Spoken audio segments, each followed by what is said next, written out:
Tudo bem? Meu nome é Marcos, sou aluno de licenciatura em Geografia pela Universidade Estadual de Ponta Grossa. Hoje eu vim apresentar para vocês 3 trabalhos que eu fiz: um barômetro, um pluviômetro e um tornado caseiro. Vou começar apresentando para vocês o meu barômetro.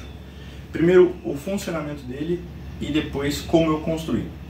O funcionamento dele é o seguinte: quando estiver com alta pressão, a bexiga ela vai afundar um pouquinho e com isso vai mostrar o palito, vai subir o palitinho na régua. E quando estiver baixa pressão, a bexiga vai subir, vai encher e vai baixar o palitinho.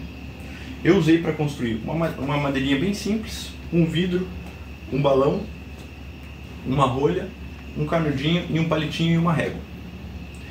O que ele vai medir? Quando estiver alta pressão,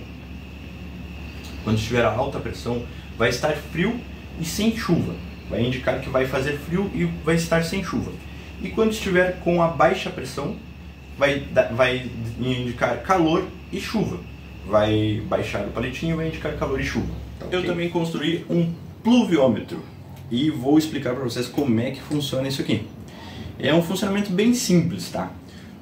Eu coloco em um dia como hoje e tal, num lugar aberto. O lugar onde eu estou não é muito propício para isso. Normalmente eu vou colocar lá na frente de casa, em cima do muro, onde ele vai pegar a maior quantia de chuva, caso chova, né? Chovendo, a chuva vai cair dentro do meu pluviômetro.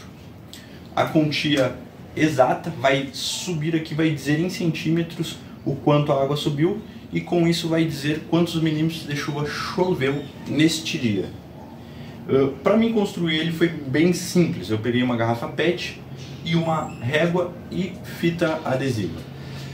Coloquei algumas pedrinhas dentro do pote, enchi de água, marquei ali a metragem da água, ali, os centímetros que tinha ali, e colei a régua ali para poder mostrar isso tudo aí. Daí com isso eu vou conseguir saber quantos milímetros choveu no dia.